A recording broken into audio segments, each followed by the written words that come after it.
Dr. Saundra, thank you so much for being on the Starting Over podcast. I'm very, very happy to be having you here and having this very important discussion around burnout and rest, which I think is very timely because you're probably going to have better statistics on this than me, but I recently read a statistic from Gallup, which said that over 76% of people had experienced burnout at least sometimes at work, to which I thought, wow, this is really a subject that affects the vast majority of people at some point. Yes, absolutely. And I think those numbers are very accurate. The interesting thing is it really spans all cultures, all socioeconomic statuses, all fields of study. It's really consistent. All of us are getting to points where we are not having very healthy work-life integration. Hmm. Do you believe that work-life balance is possible? Are you fed up with this term? I know so many people are. They're like, what is this? Is balance this elusive thing that we're all perpetually seeking? Yes, I actually specifically don't use the word balance. I instead use the word integration because work-life balance, I don't believe is something we really want. I don't want a life where have these two things teeter-tottering on either side where one has to drop if the other one goes up or one has to be sacrificed in the place of the other. That's not something I want. I want them to actually have harmony. I want them to be integrated. I want them to be able to have an ebb and flow where they work together, where my work and my life are intermingled and not really waiting to see which one's going to drop first. Mm, that sounds like a much better approach for sure. It came from your own starting over, didn't it? Because you had a significant career change and you shifted into this work on now rest, which we'll come to. But could you speak to the time where you were experiencing burnout yourself? Yes, I was 5 years into my clinical practice. I practiced clinical medicine for over 20 years, but for the first 5 years, it was a breeze. I had no responsibility other than myself and my husband. And then we decided to have kids. And that was the extra weight in that balance that broke the scales. I had no excess. I had no system in place to be able to manage a family with a career. I had no training in that. Nobody was really showing you how to do it. And I burned out. I got to a place where I was just exhausted, mentally, emotionally, physically, all aspect of myself exhausted. And it was during that time that my background is in internal medicine. That's what I was clinically practicing. But my training background is in biochemistry. And so I have a tendency when there's a problem and I'm looking for solutions, I tend to want to find the smallest molecule of something that I can work with. It's like the smaller I can make it, the easier I can dissect it to be able to figure out the intrinsic parts of it. And so for Clinician myself, talking right there. yeah. So for myself, I mean, I knew I was tired. And so it's like, how do I get down to the smallest unit of what tired is? And as I started kind of pulling apart this process, just honestly, just trying to figure out how to survive my career. As I started pulling that apart, that's when this idea about rest started to emerge. That's when these thoughts about maybe it's not just sleep. Maybe there's other types of rest. There's because I was sleeping. I purposely made a point initially of just trying to get more sleep, and that wasn't helping. And so that's how, the divisions between the 7 types of rest came, really just trying to get to a place where I could understand my own burnout. From that, I was just amazed at the reaction. My own patients when I started sharing with them, because there was no book, there was no quiz, there was none of the stuff that's out now.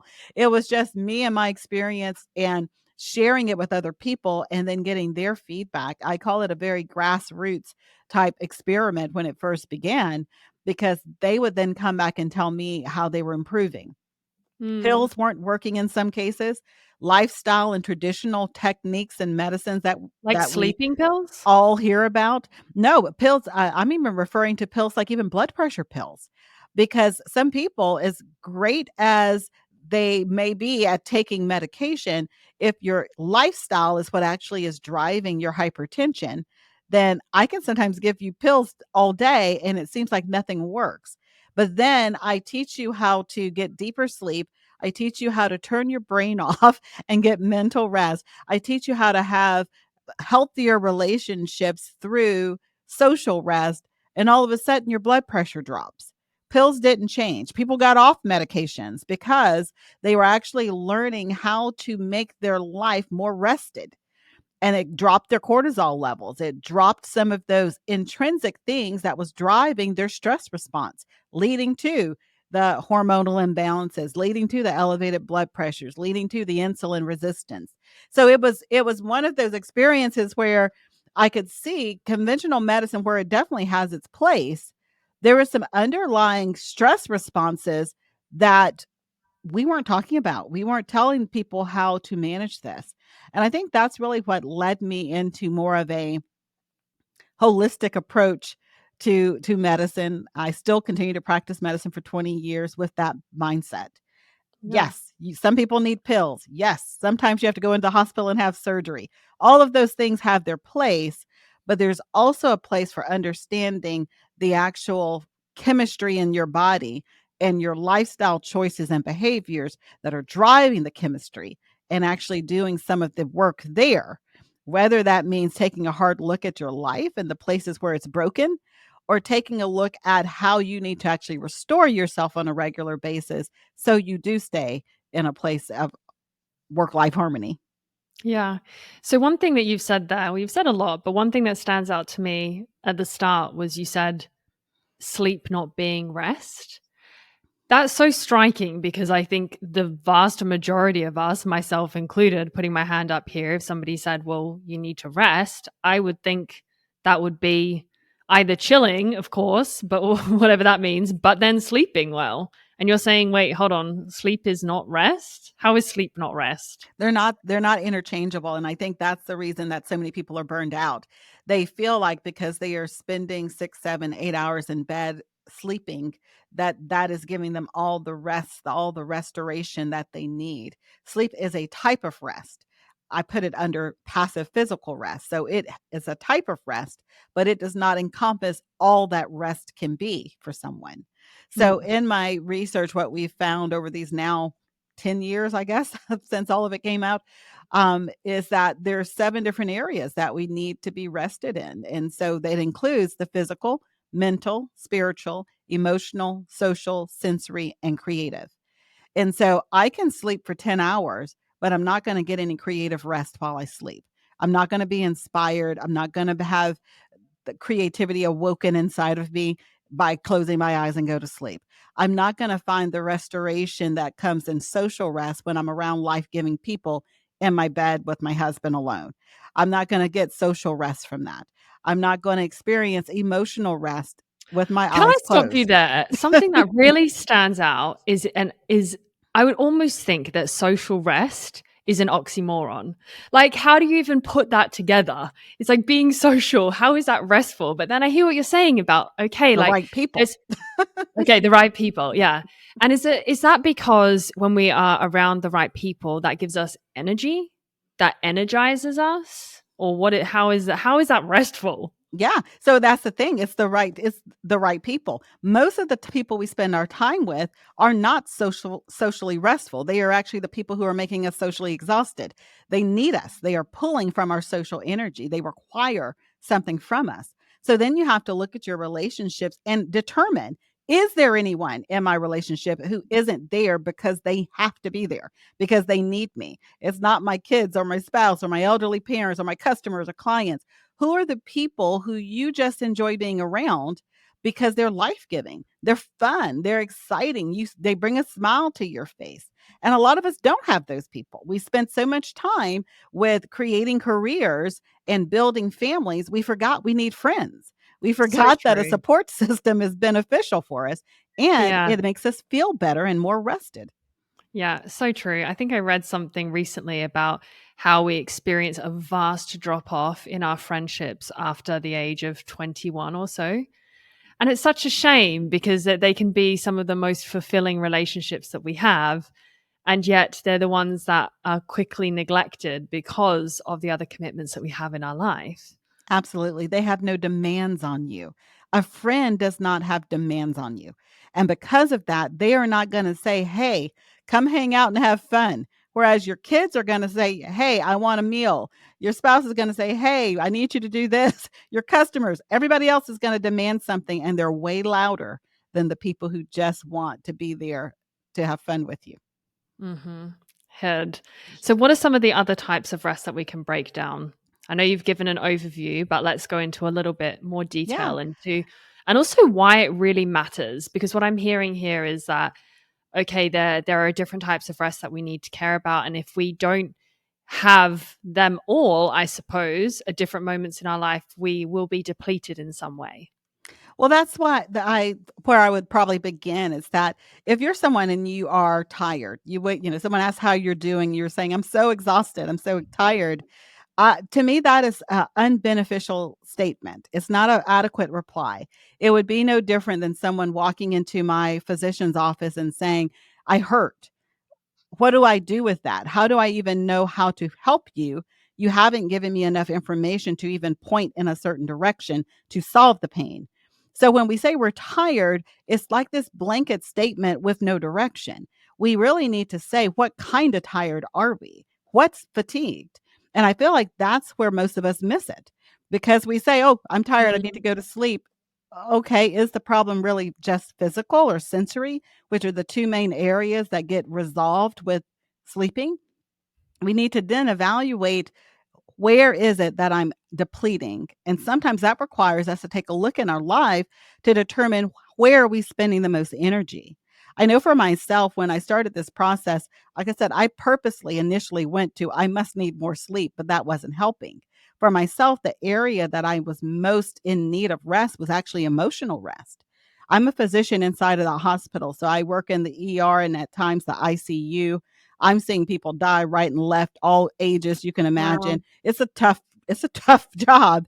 But Yeah. because I've been trained to not be overly emotional, I don't bust out in tears at the first scene that's like horrific. I'm able to keep a stoic face and get the job done because that's what I've been trained to do.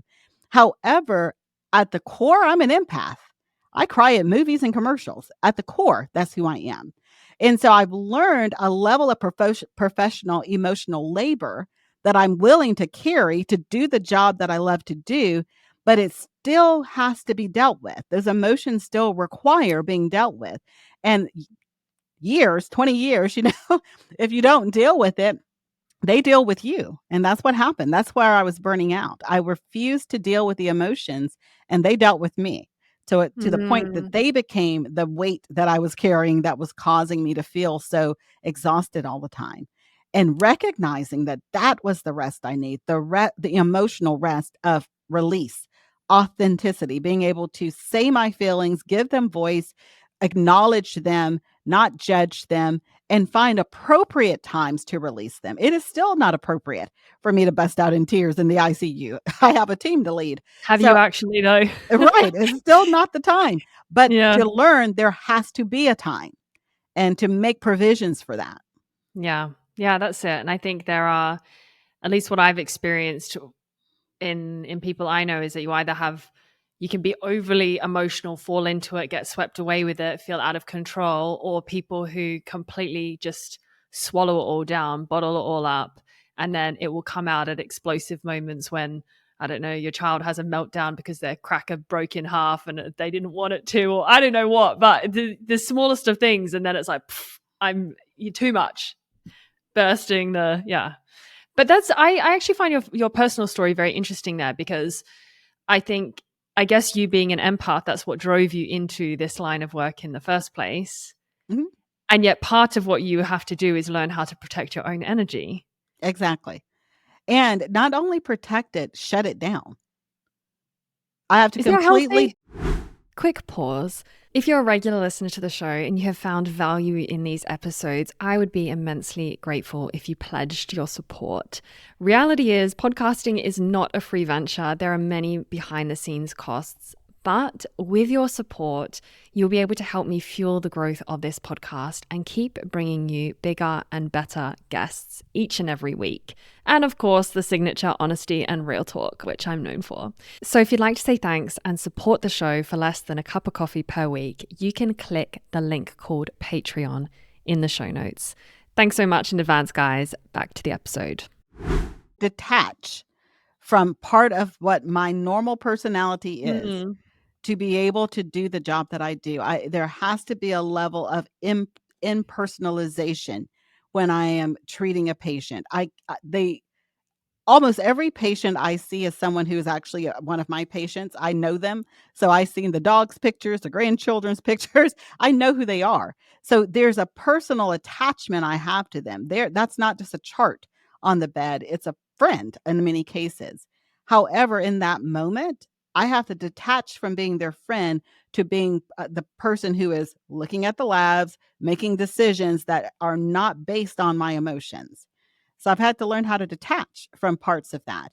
And the energy required to detach, I still have to find energy to release the burden of all of that. How do you do that? It's trained, I believe, is a big part of it. I often say, whatever your career is, there is a callousing of the soul. If it's a tough career, you speak to doctors who are, and I deal with this as well in internal medicine. But if you're an oncologist, a large number of your patients die. It's the reality of dealing with cancer patients. And so those physicians, when you speak to them, oftentimes people will say, they seem so cold. And I have to, and as the sometimes referring physician to the oncologist, I have to remind the patient that's how they remain. They would have quit the job years ago if they didn't allow their soul to be somewhat callous to stay put in the middle of other people's pain. And I think you have to realize that from physicians to nurses to firefighters to policemen to, EMS, teachers. I could so many conversations with teachers around this topic where they are working with students, and it's like they see such potential, but a child is doing whatever they want to do, either doing drugs or, whatever it is that they want to do.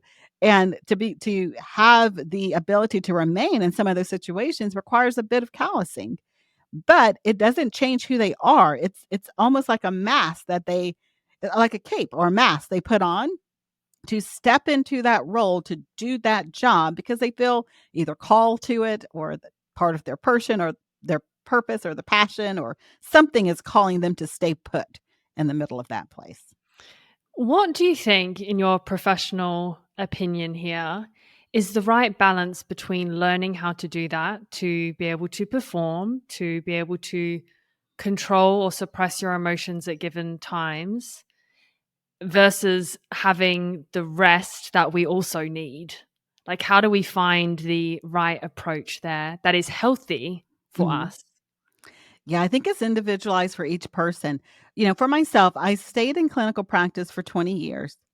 And there came a period of time where, and for those 20 years, I worked towards understanding how much I needed of the types of rest that I often exhausted.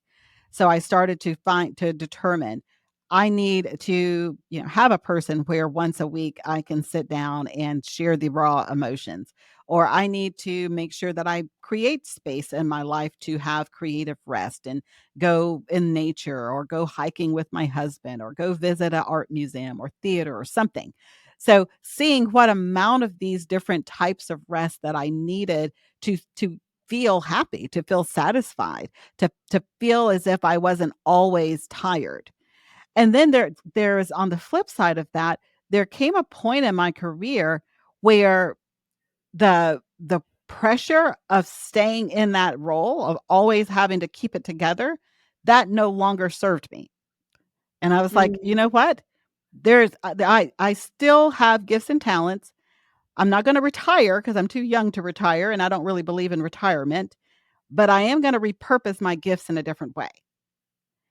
And I'm going to allow myself to repurpose them in a way where I no longer feel as if I have to shut down the empath in me, or I have to in any way conform to be able to stay put. And that was my transition. And I feel like a lot of people have to find that place. I often, for myself, when I started medicine was what was logically made sense to me. I love science. I'm a research nerd.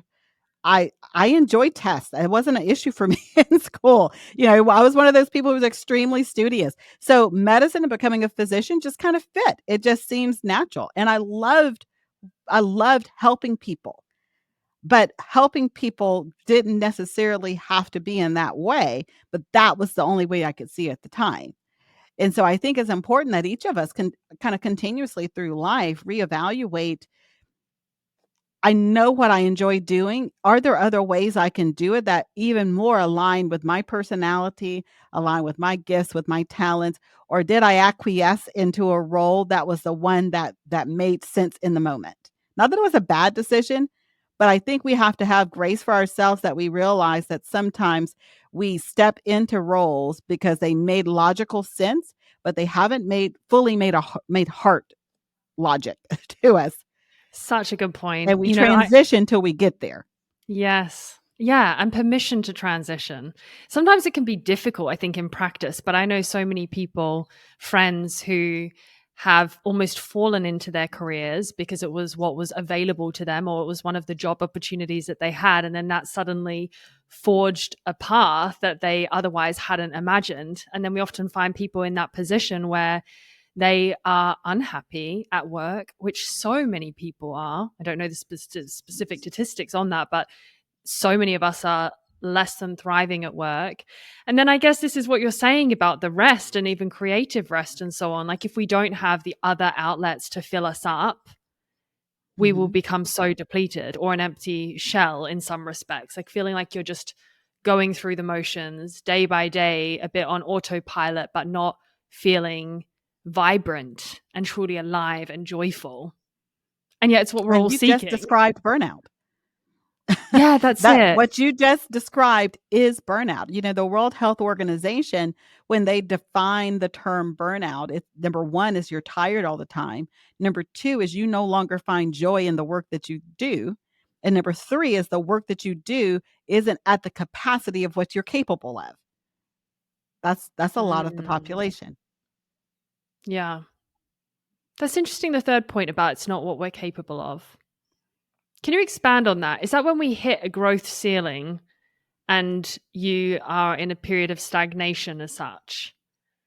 Yeah, I oftentimes look at it as you see these people who they show up at work every day and they do the bare minimum just to get another paycheck. So they could be highly innovative. They may be extremely creative. They may be someone who can articulate a new way of doing something or give suggestions about how the company could improve, but they do none of that because they really aren't that invested. They just want to finish up today and get on to the weekend. So when we live like that, because I'm referring to it in the form of working within a company, but if we live our lives like that, every day you wake up and you think, let me just get through Monday through Friday so I can get to the weekend and do what I really want to do, or get to the weekend and feel like I can take a breather finally, then is that really living? To me, it's like this unusual situation where you are hanging in limbo and you're never really living. You never are getting to a place where you feel vibrant, where you feel as if you are actively engaging and making progress within your life. Such a good reflection point. I'm wondering if that's coming up for anyone listening right now, if they're in that situation where you're like, oh, I know that is probably me. What should I do? Should I up my game where I am? Should I transition into something else?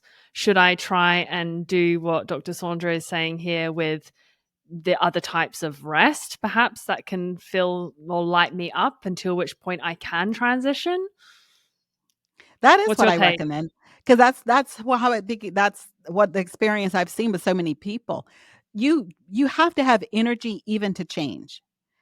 So before making any kind of change or pivot, you need to have some energy to be able to do that. And so start with getting yourself restored to the best and the highest level of strength and passion you can be. Sometimes what's happened is not that you've lost passion for whatever the job or career that you have. So, because after that happening 5 years into practicing medicine, I stayed another 15 years because I enjoyed what I was doing. But the thing is, at that 5 year mark when I burned out, I still had passion for the work. I didn't have any energy. And so, in doing the work of finding out what your rest deficits are, getting intentional about restoring which of the 7 types you're most in need of, making an effort to integrate rest into your day to day practices, not waiting for the weekend or some vacation or sabbatical, but looking at what are some small things I can do kind of routinely to stay restored, to stay energized, putting rest back into our lives in that way so that then you gain the energy back to see what you have passion for. Because when I look at people who tend to say, oh, my life's so boring. I don't get to hang out with friends. I don't get to do fun things. I don't have the energy for anything. It's hard to know what you love when you don't have energy to do anything but work and sleep, work and sleep. So you have to get some energy back so that you have a little bit of extra reserve to then be able to say, hey, it's the weekend. Maybe I want to go to a art class and do I like to paint? I don't know. Let's go try.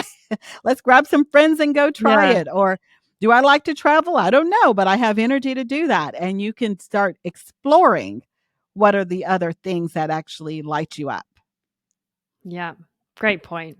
So, with that, I want to talk about some things that might not be rest that people think are. So, you've already said sleep. Okay. So, Mhm. sleep is not the typical type of rest. What about me just chilling with Netflix and a couple of glasses of wine and just glazing over in front of the TV? Is that rest?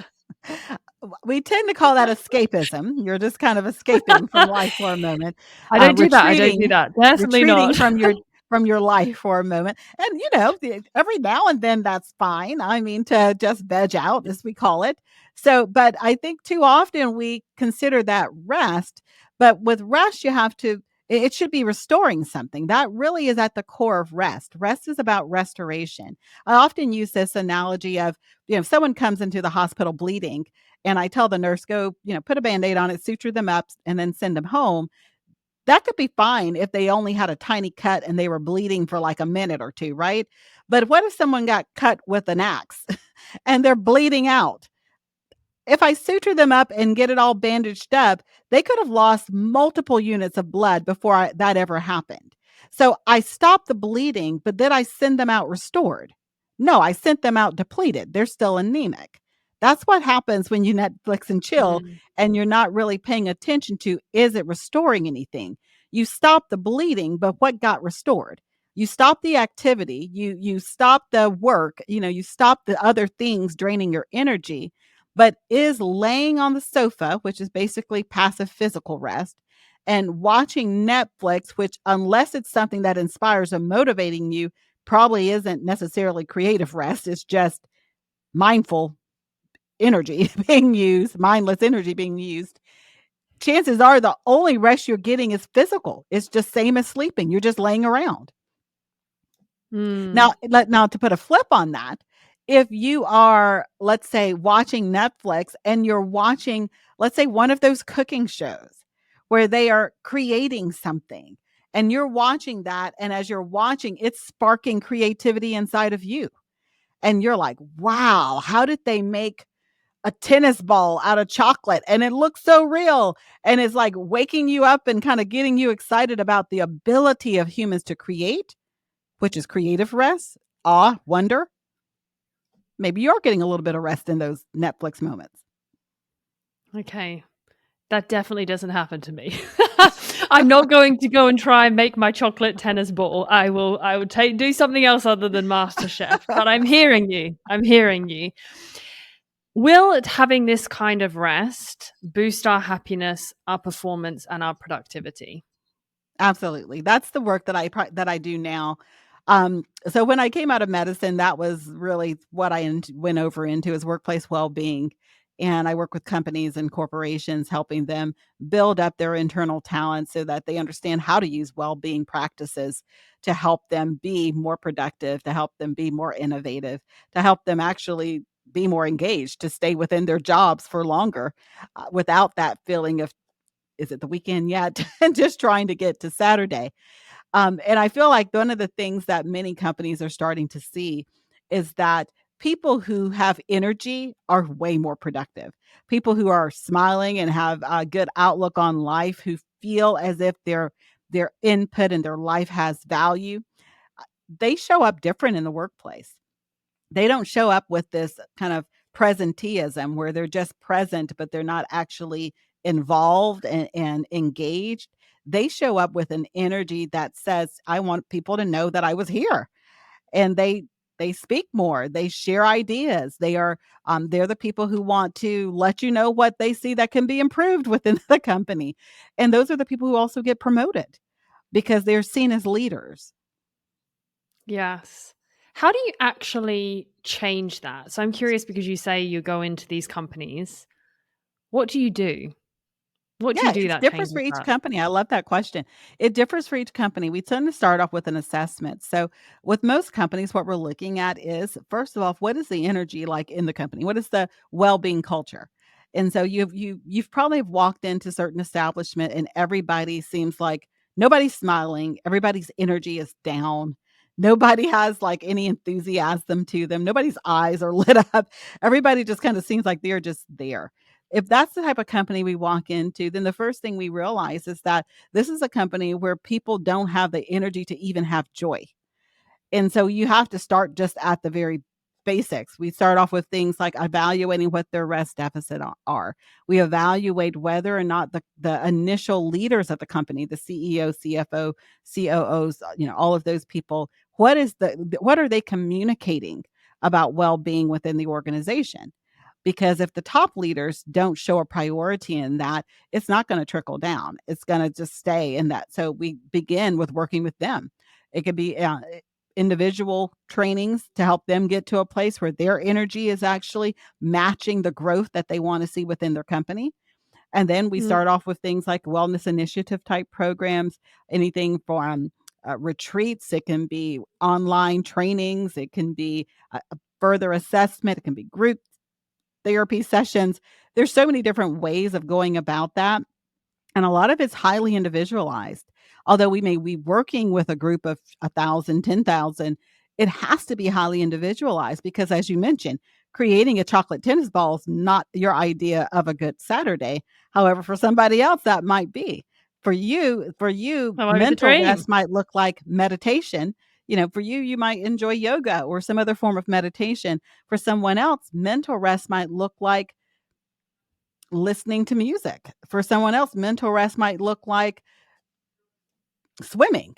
It's different for each person. It's like every person has to evaluate what is it that restores this aspect of me specifically. Hmm.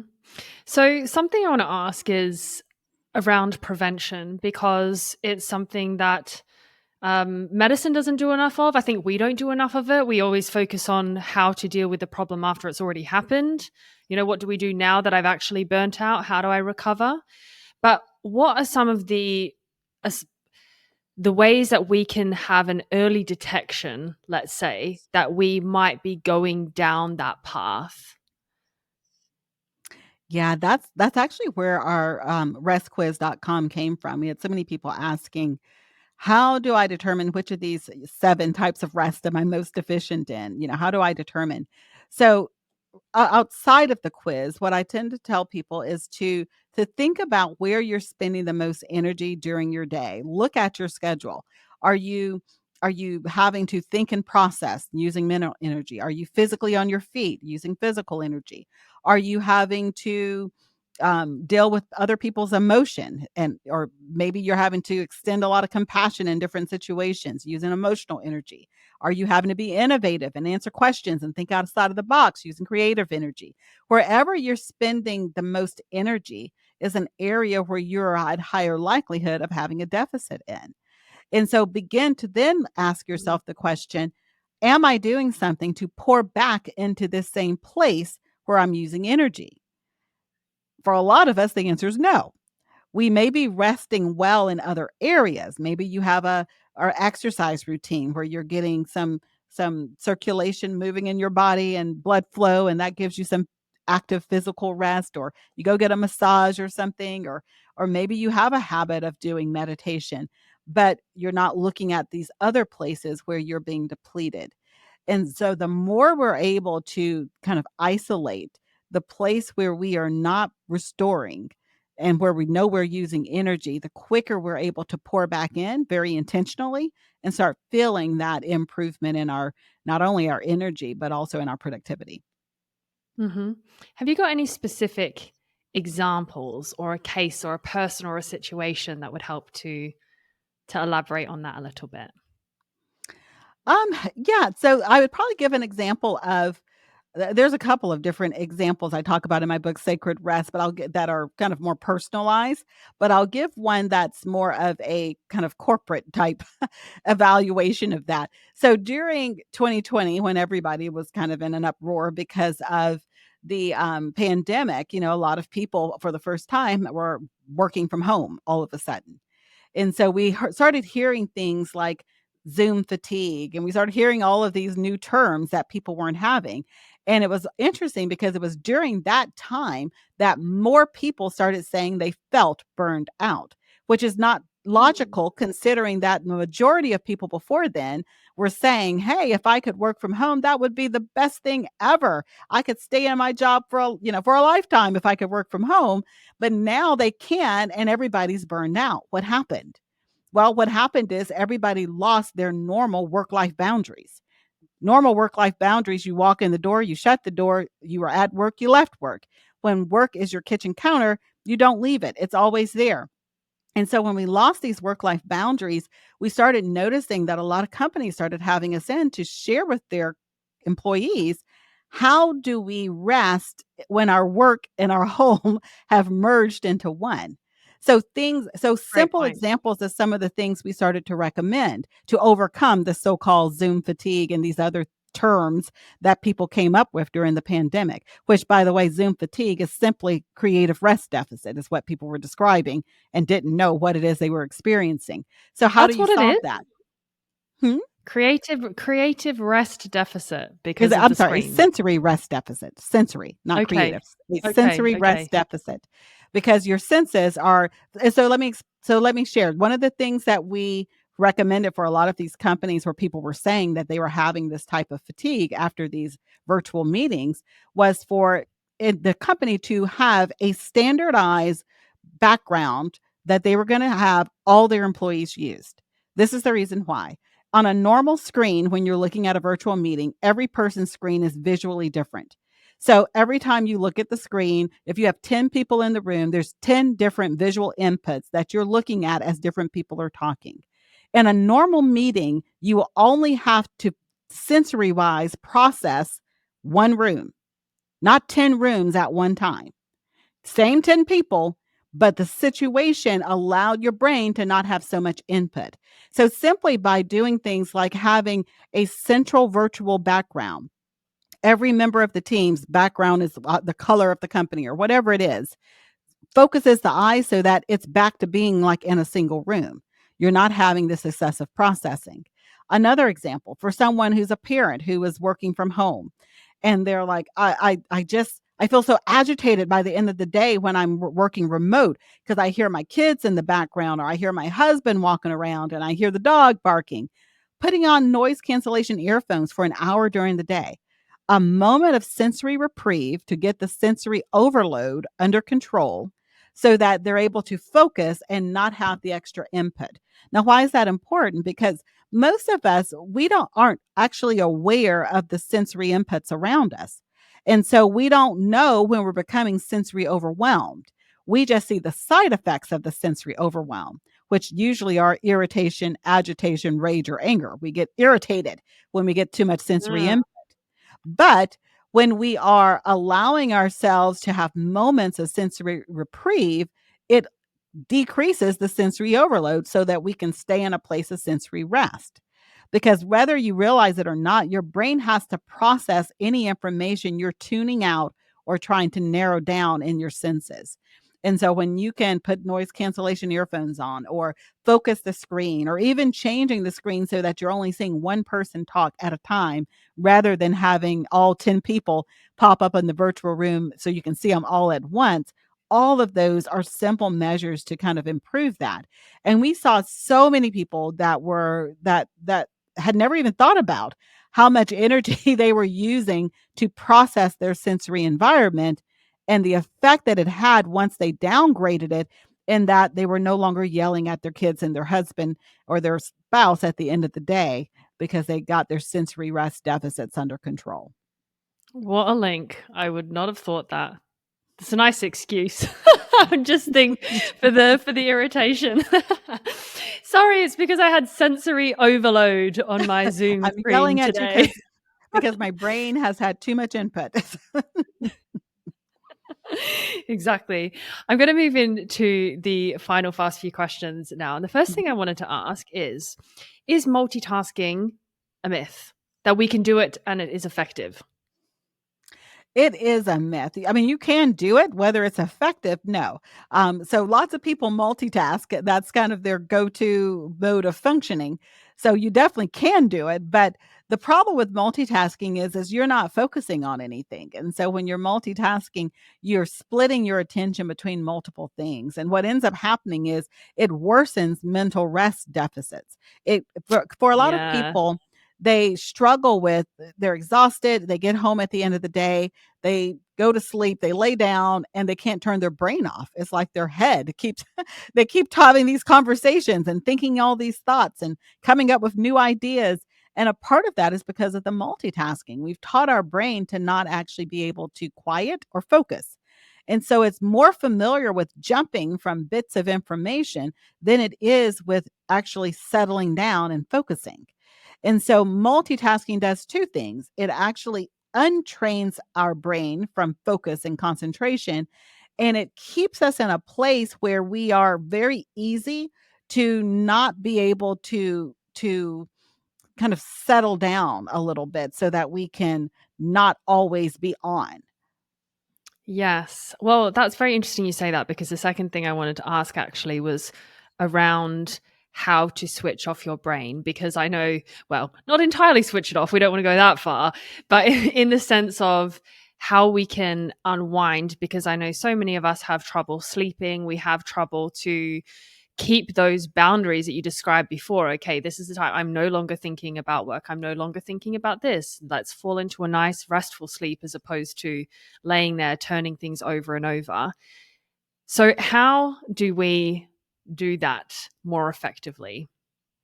Yeah, so a simple tactic that helps a lot of people is what we call brain dumping. And so the way I would describe that is, if you are laying in bed, turning things over, as you mentioned, and ruminating over a thought, you're just thinking that the same thought over and over again. The A ruminating thought almost acts like a tangle around the brain. It will hold on to your consciousness to the point that sometimes it will keep you from being able to go into deeper levels of sleep. And so you have to break that ongoing spinning of thoughts, and to be able to allow the brain to release it. And one way of doing that is by having a notepad or a piece of paper, something at the bedside where you can jot down whatever those thoughts are. And so the act of jotting them down then places that thought on something concrete. So it's no longer just floating around and running around in your headspace. It's placed where your brain now can view it as being safe, and in viewing it as safe, it releases you from the responsibility of holding on to that thought. Because I Mm. think for the most part, as long as it feels responsible for holding on to the thought, it will keep you awake, just trying to make sure it doesn't slip away and you don't forget whatever it is that you're ruminating over. And so that's one simple tactic. Another one is to practice what some people would call mindfulness type practices, but it's really practicing being able to be present and to not always be forward focused or future or past focused, but to actually kind of be more present and in the moment. And so meditation can help with that. For some people, clearing the mind may need to happen before you ever get into bed. I know a lot of times I'll get emails from, usually it's a spouse that says, "Hey, my husband or my wife is not resting. They say they're resting when they're out there jogging, but how can that be rest? Because it's, they're jogging for 5 miles or whatever it is." And what I have to help them understand is that these two activities don't have to be exclusive of each other. The jogging is not rest in itself. The jogging is work, obviously. However, while they're jogging, for a lot of people, their mind is for the first time in the day focused in on a single to no more than two things: breathing and cadence. They have narrowed down their thought process so much so it's like a mindfulness practice. They are not thinking all the things. They're thinking, keep my breathing in pace, keep my pace or my cadence in pace. And so to realize that there are activities that look everything opposite of rest that can actually be a type of rest It's in a a type different of rest. area. Focus. It's challenging. I think even in this modern world where we're so used to switching between things quickly, everything being fast paced, a lot of social Mhm. media, emails, screens. I think there's a book by I think his name is Johan Hari, and he writes about how our focus has been stolen. And I see that in so many people, especially in younger people as well, who've really grown up with this and are used to doing this. Um, yeah, focus is the Yeah. way forward. Yeah, Mm. and I love what you share because it is difficult. I think it is. I think one of the things that people are often interested to hear. I I have spent years looking at rest, and there are still certain times in my life that I have to kind of pull back and reevaluate on what is the current rest that's working for me, because it's not consistent. They're in certain phases, certain things work really well. And then sometimes you get to a point where you're needing a shift in that. And I have to find new ways of resting, find new ways that are bringing either clearing my mind or bringing me joy or, making me feel purpose and belonging for spiritual rest. What are the things that are going to keep me rested? And it's not consistent. Sometimes there are changes that have to be made. Hmm. Indeed. What is a closing message that you would like to give here on this topic, really, of the 7 types of rest, the sacred rest, and how we can live a happier, calmer, more productive, joyful life? Yeah, well, I guess I would just conclude with this. The reason I got into this work was honestly very selfish. I was just trying to survive a very difficult career where I felt like I had a lot of the external aspects of success, but my life did not feel very successful to live. And so a big part of the work of rest and of my book, Sacred Rest, and the work that I do in my company, Restores, is helping to restore people back to a love of living and choosing their best life, whatever that looks like for them. And it begins with reconnecting with who you are, what you enjoy, what you feel called to, what you love to do. And if even hearing those questions makes you wonder or think, I don't really know the answers to that, that's the perfect opportunity to rest. Mm. Beautiful way to end there. Go and take some rest, everyone. Get out your notebook, do the brain dump, go and make a tennis chocolate ball thing. I'm sure Dr. there's one on Saundra? Netflix somewhere. Oh, I'm sure there is. I'm very sure. Dr. Saundra, thank you so much. I recommend everyone to go and grab a copy of her book, Sacred Rest. It really is great. And you can check out her quiz that she mentioned and everything else through the links in the show notes. Thank you so much. Thank you. It's been a pleasure.